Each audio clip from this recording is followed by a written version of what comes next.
You're listening to The Adventuring Party, talking about gaming the Irish way.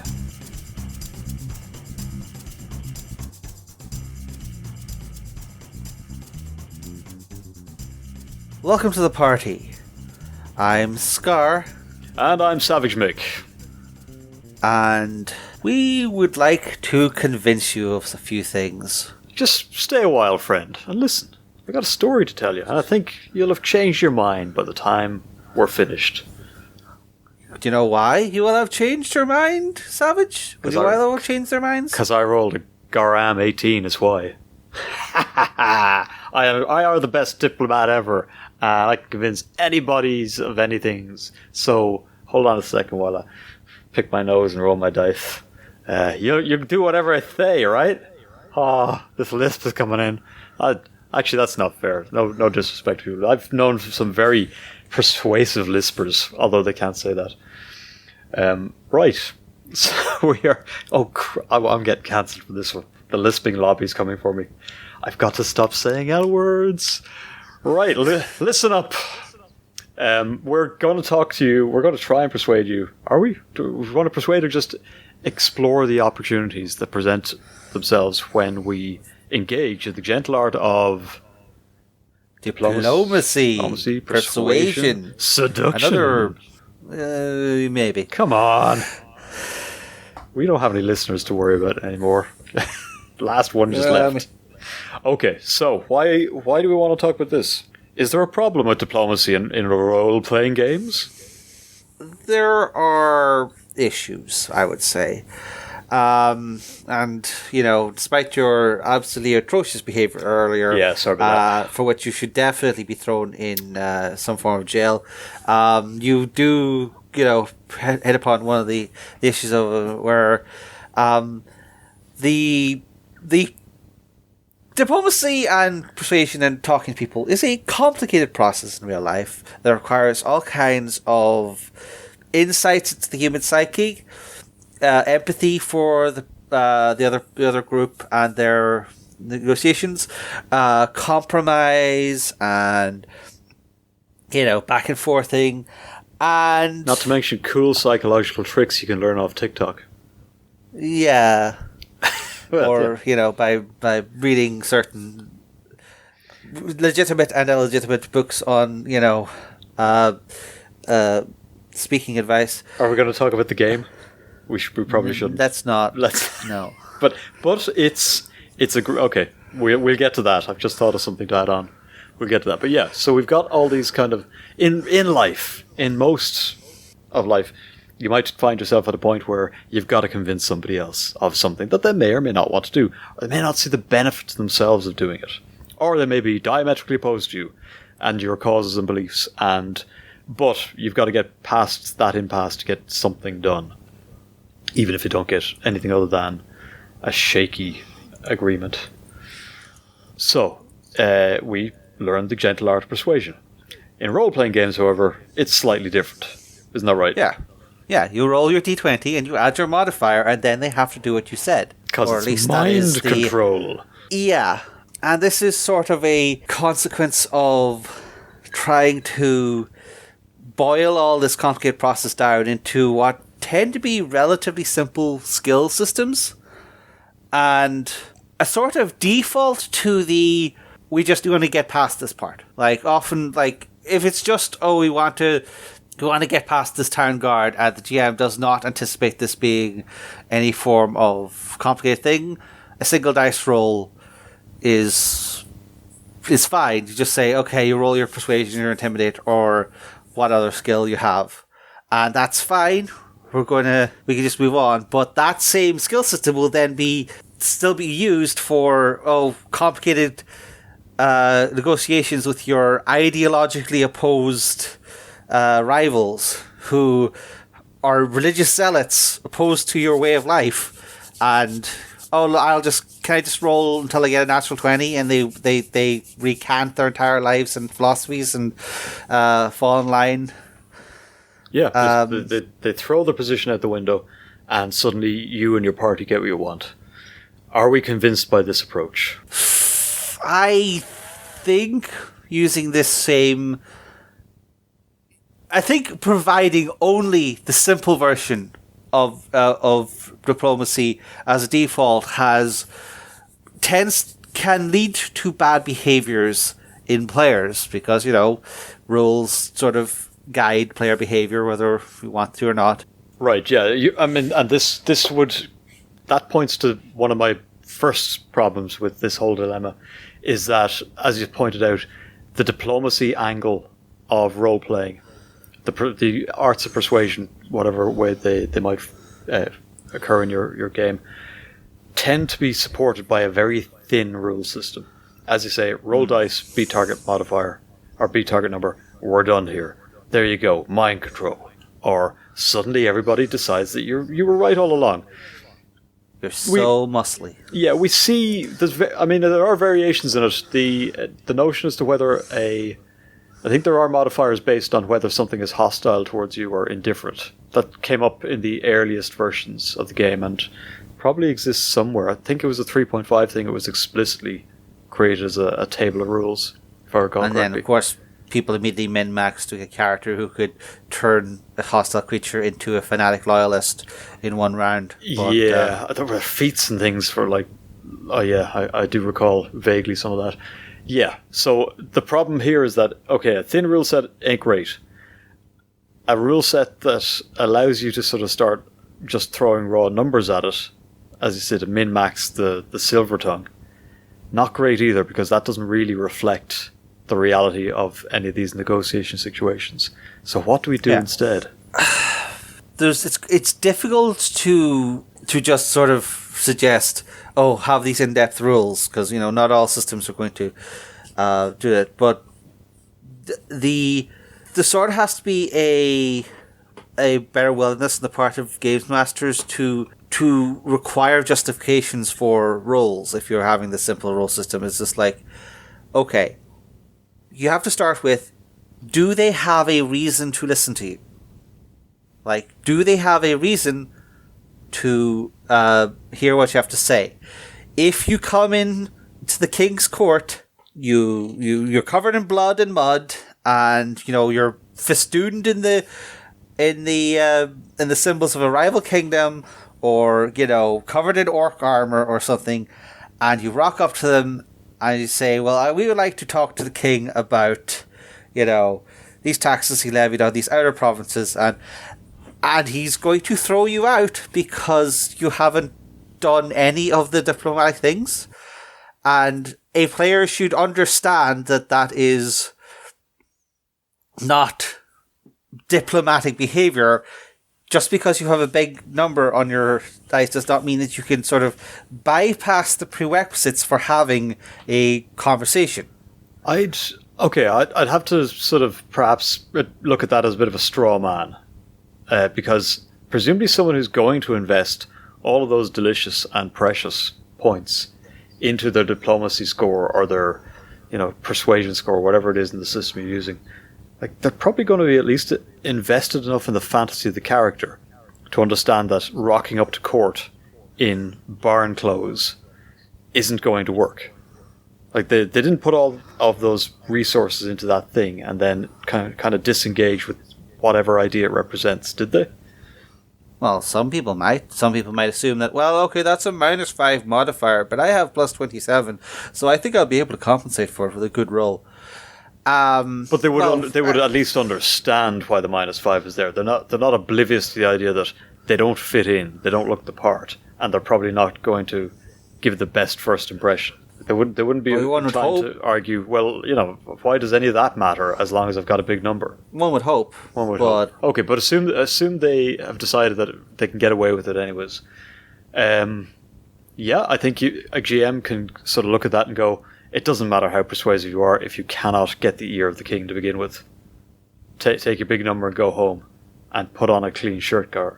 That sort of leads into another element, which is, I don't want to be using like geek social fallacies and stuff, but the being right harder approach to, agreement is just like, okay, so we know we are right and we have a big diplomacy number, therefore we don't need any leverage or evidence to support our point. We just talk bigger at them. Well, how do you know you're right if you don't have any evidence? Evidence is only so much admissible. We could use the L5R example of evidence as meaning this. It's all about, who... Right. Okay, but there's a system that does explicitly point out that there are other factors to the success of your attempts to persuade people, like social standing. So characters in that system will go away and go, okay, well, now we need to find someone who will make our case, who has the correct social standing, and we need to convince them that we're right. I do broadly agree that it's a badly served aspect of role playing in terms of the rule set, and I also agree that there are some people who just look at whatever paltry rules are present for diplomacy and go, right, I can min-max this. We'll never have a problem settling our bar tab again. And I don't like either. And I think that it represents... GMs, hold on. If I'm going to start kicking legs off the stool here, so I've kicked the legs off the game designer, I've kicked the legs off the players, I'll kick the legs off the GM as well. It's your job to figure out what the rules are doing in your game. And if you allow persuasion or diplomacy to be some kind of mind control cantrip, then that's kind of on you. So those are all three parties who hold responsibility for this conundrum, identified and told why they're screwing up. What can each of them do to set things right? Do we want to go in order again? Designers first, because I think I hold them to have the greatest share of responsibility here. As you have pointed out, give hammer, look for nails is kind of where a lot of rules stop. Players get a rule that they can use, and they'll just go with it, and they'll look at every other problem like, well, I can mega persuade my way past this. Yeah, I would say that the GM, the game designer should consider their rule system and think about its scalability, particularly for something that people naturally do, like negotiation. It's okay to have maybe abstract rules for magic or for swinging a katana 17 times against a flying toad demon, but people generally know how talking works, so you have to put a little bit more effort into it. I don't think having a simple binary skill check as an option for stuff like, we try to negotiate with the merchant for bring the price down to actual cost price, or to get past the town guard for only 1 gold piece instead of 5 gold pieces. That sort of thing, that's fine. Having a simple check isn't a bad thing. It's just that the game designer should arm both players and GMs with both tools and expectations. They should realize, everyone involved should realize going into a tense negotiation of how in detail a different situation was. There should be a scale from we just throw a dice at him and we can get past this encounter quickly, and others where a dice roll might only be a tiny part of this encounter. This is going to be a social encounter. It's going to be a whole thing. It's probably going to be multiple dice rolls and lots of talking in character, or outlining your point in third person or whatever. And it's not going to hinge on one min-max score. I would say that would be the main thing. For designers, it's not easy. Yeah, it's not easy, I have to admit, particularly if you want to take up page after page of your indie RPG, you might want to be a thing. But at the minimum, I would say, even if you can't afford extra rules, having more advice for how you anticipate a big social encounter to go. What RPG I would use for reference in this sort of thing would be something like Apocalypse World, where there's very little in the way of like hard social things. It's all about what choices you have at a given part of this negotiation. Like, you roll your hardness or your cool or charm to get the effect, and that will have a story effect on how the NPC is reacting, but it's still it's not necessarily going to decide. It's going to outline, well, you can't just breeze past this. You're going to have to figure out some kind of compromise or pay in some way.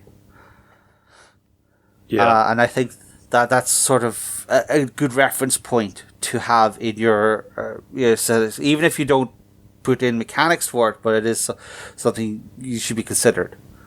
And of course, the fact that that's an interesting way of looking at it as well, because the binary rule we usually have suggests that you've now achieved a win, whereas really most negotiations are about achieving a compromise, something both parties can live with. Yeah, I think that's probably the main thing. Is just like, a combat system. Yeah, a simple binary thing. You hit or you don't hit. You do damage or you don't do damage. That's fine. Some systems reject that and have partial hits or partial damages, which is fine. But I understand, when you want a fast-moving combat, having simple binaries is fine, but it's less useful in skill-based situations, and it's primitive in something complicated like talking to people. So this is a situation where you could have your simple binaries for simple binary things, but for more in-depth conversations, you should probably consider some way to expand past the binary. Yeah. And on that point, before we get off designers and the design teams behind systems, I'd go back to looking at combat and go, look, combat is built off of a broad base in terms of the character sheet. You're going to look at all the physical attributes of a character, how tough they are, how fast they are, how much raw damage they can do, what weapons they're equipped with, etc. If you move over to the other half of the character sheet, we often, if we say persuasion in terms of D&D, who do we think of in terms of the character classes? Bards. The bard. Rogues. Bard, yeah, rogue. Now, usually, they're going to go off which attribute? Charisma. Yeah, that's one. Why is that the only why is that the only thing that persuades people in a system like that? It's not. If an engineer will use his intelligence to persuade me as to why these materials are required for a bridge. A philosopher will use his wisdom to persuade me as to why this is a just and ethical thing to do on this day with these people. And a salesman might persuade me with charisma, or a performer, or whoever. But a character has access to to a much broader base in the rules. So designers should be looking at that much broader base of attributes that are on the character sheet when they come up with systems that deal with persuasion. And generally, they just default to, what's your charisma? We'll build off that. Which I think is kind of a mistake and doesn't cover the myriad of circumstances on which people would try and have to be persuasive, or the different kinds of people who can be persuasive. Yeah, and also probably results in what we call the sort of party face thing, where as soon as a negotiation starts, would default to just the person with the highest charisma is the one doing all the talking, and everyone else just sort of sits there and looks at the phone, because even if they have large cogent points to make, we can't risk them rolling a dice and messing it up, because only Charisma Lord can get the results we want. We've got to persuade this member of a different sect that we should access the temple. Send in the licentious bard who has never set one foot inside a holy place his entire life. What about the party cleric? They know loads about religion. No. Their charisma's terrible. That would never work. Clearly, the answer here is to send them both and have a rule set that allows both to contribute. Or ideally the entire party in some way, even if it's just sort of look respectable roles or something. Yeah. So that's that. That's we've given a hammering to designers. Who was next? The players? Yeah, but I'd say the players can go next. Players are the worst. Let's get that off the bat. Yeah, and the worst part of our RPG, except for all the other parts. Yeah, but and guys, players, you're the worst, because you know that you will take the path of least resistance, as presented by the thing you can persuade your GM most convincingly over, the rules as written. No, and that's fair. Like if they only give you a hammer, etc. We've covered that. I'd also say that there's an unfortunate subset here of players who will insist on trying to play a diplomatic or persuasive character without actually being able to string a sentence together. And that's not something that can be addressed by anybody else, really. But you've got to kind of have a good hard look at yourself and say, I like the fantasy of being glib and silver-tongued. And I'm sure you come up with great ripostes 20 minutes after the initial foray. But if you can't do it at the table, if you can't do it in real time, in response to what you're being told by an NPC who may be hostile, who may be negative towards you, or may have are simply disinterested, then just relying on the rules as written isn't going to make for the best experience for you, your party, your GM, and it really doesn't tell a great story either, because you are inclined then to make up for your shortfallings, as in terms of being charismatic or whatever, by simply relying on have big number, will overcome. Now, I would say that, maybe this is going back to GM advice, but I do think even if you have problems speaking extemporaneously in character, you should still put in the effort to be able to vocalize your points, your arguments in third person if you can't do it first person. Yeah. You don't necessarily need to do the voice, be the big theatrical person, but we have to be able to communicate to the table what you're trying to say and what you're basing that on. So, And the wonderful thing about that is that everyone who listens to you do that, your fellow players, your GM, will probably come up with the best dialogue possible for you in their own heads. So when they're thinking about it later on, they'll think about how you're playing the last scion of a noble house, and how you used your rich family history and deep knowledge of the politics of the region to craft the best argument for why the Duke should support your patrol into enemy territory. You didn't actually say anything. You just told them that's what you did. But they're coming up with all these great speeches. You're going to turn into JFK right there at the table, in the minds of the GM and the other players, and in the reality of the world.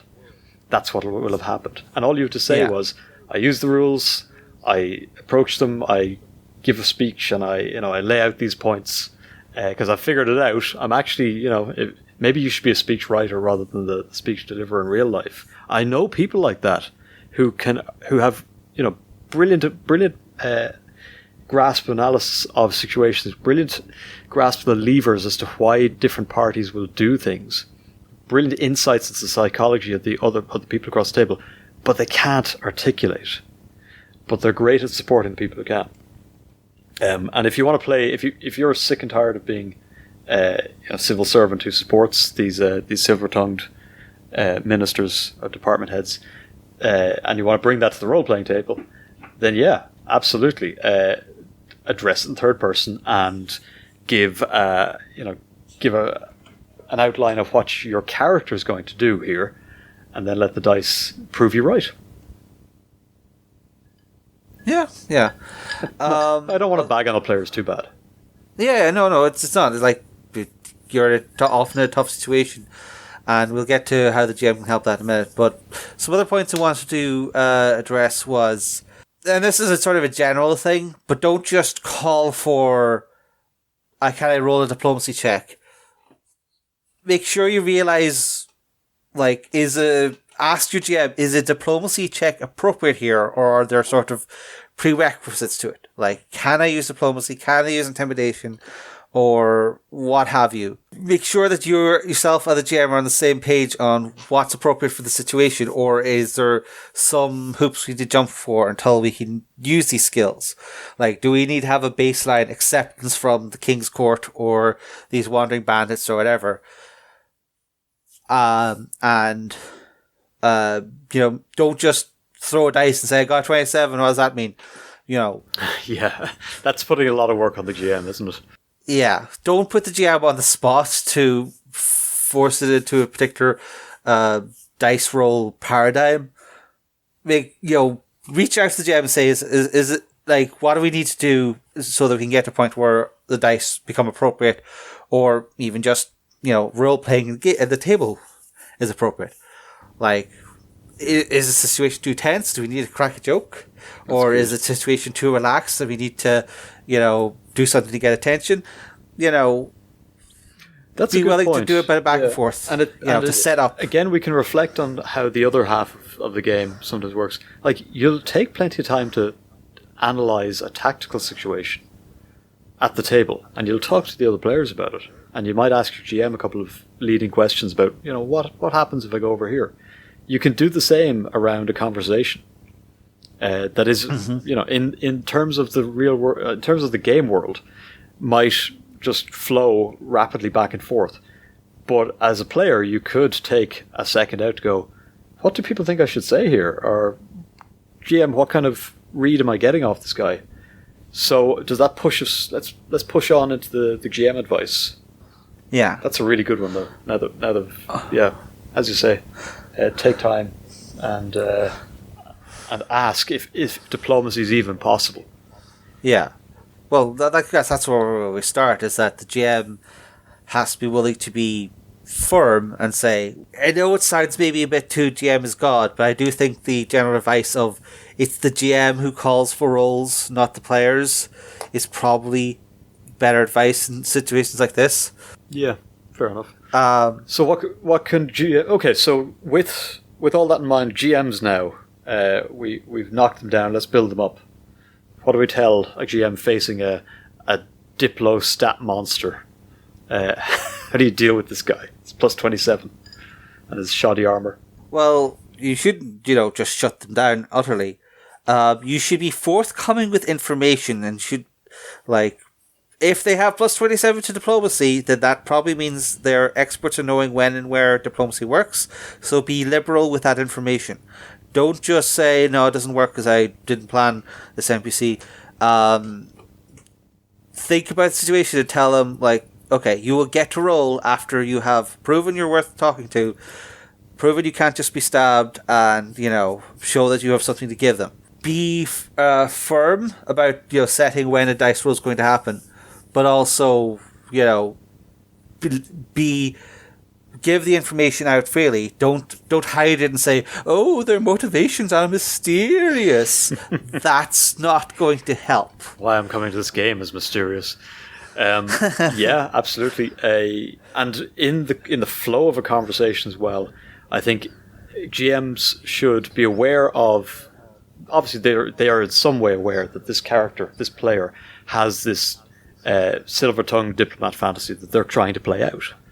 And they're going to have to support that. Now, if a player is kind of doing all the things they need to do, and even if they're not, you can look at that stat roll, you can look at that stat, or you can even you can call for a diplomacy roll or a persuasion roll, and instead of saying, oh, well, they magically just agree with whatever you just said, instead of that, you can give various degrees of success, weigh it up, and say, well, with a roll like that, I reckon Phileas the Silver Tongue would realize that these diplomats from the duchy across the river have serious concerns about how this dam you're talking about is going to affect the water table.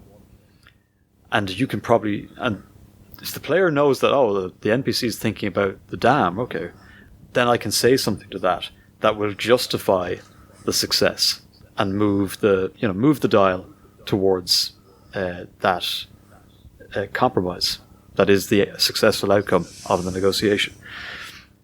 It's probably also on GMs to communicate that, yes, when we roll dice for combat, we have a binary outcome, hit or miss.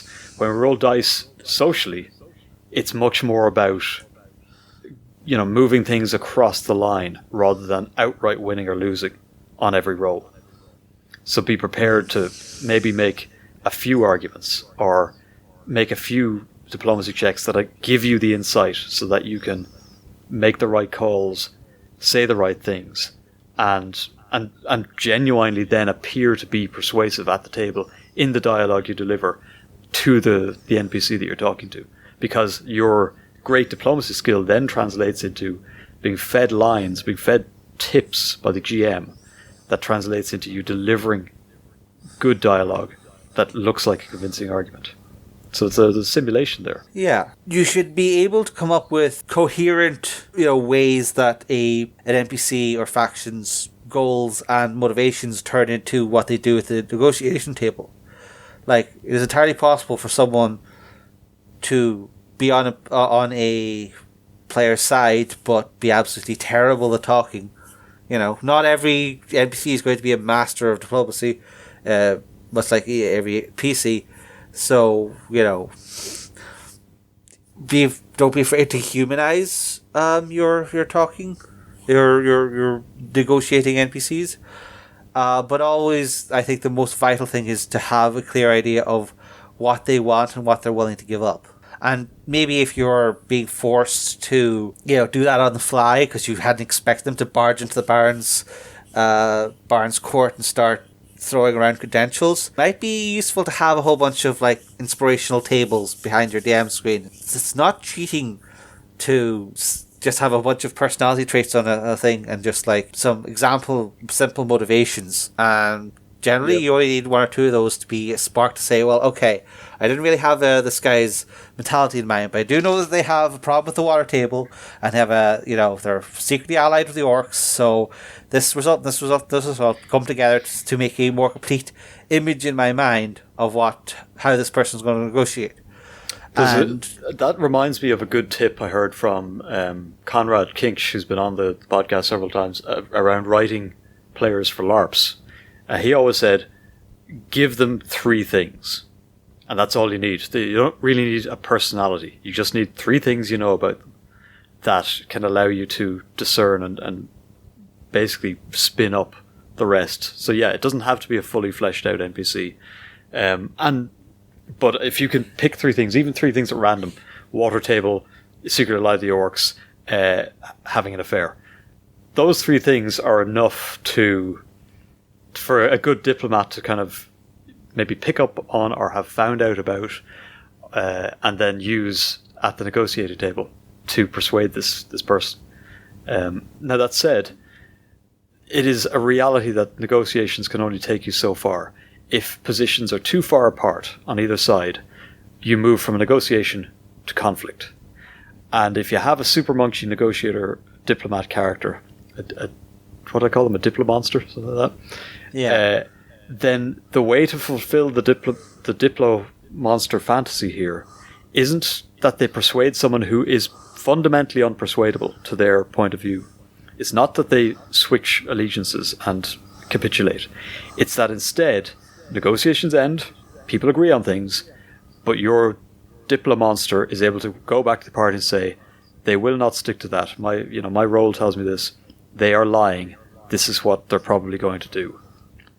So even when negotiations fail, or persuasion is impossible, a GM should be feeding the diplomonster something to justify having put all of these resources into a very niche area of the rule set.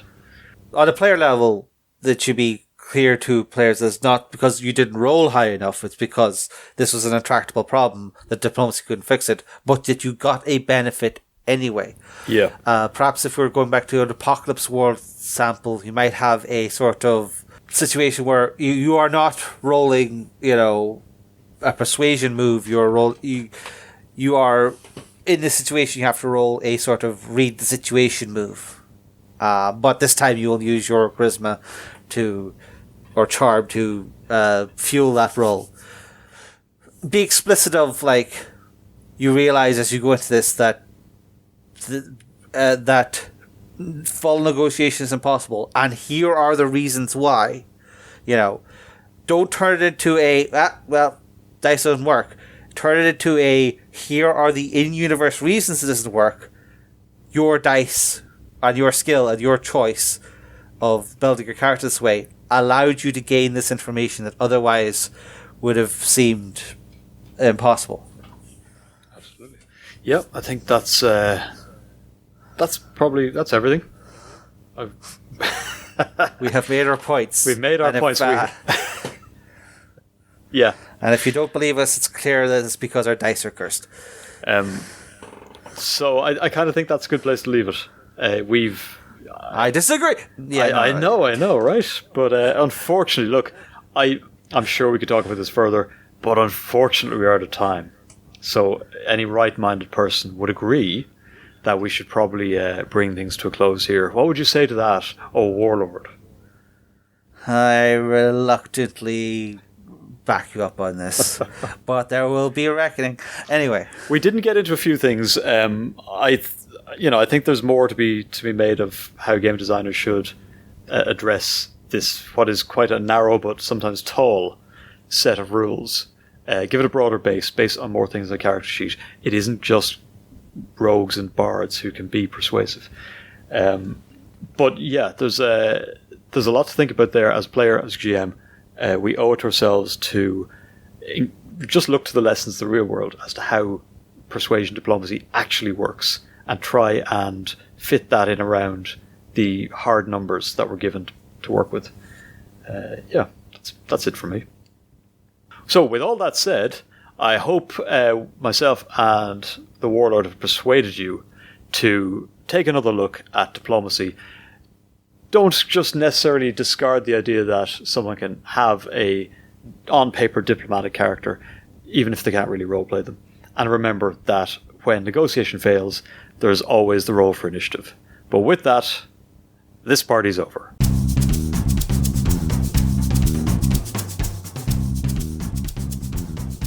Thank you for listening to The Adventuring Party. If you'd like to leave us a voicemail, you can head on over to SpeakPipe and drop us a line. Or you can join us on our Discord server, where we keep the party going after hours. Otherwise, you can find us on Facebook, YouTube, Spotify, Twitter, or you can email the hosts at party@theadventuringparty.net. The Adventuring Party is released under a Creative Commons Attribution Non-Commercial Share-alike version 3 license, but you probably knew that already. We hope you enjoyed the episode, and look forward to seeing you back here next week. Goodbye.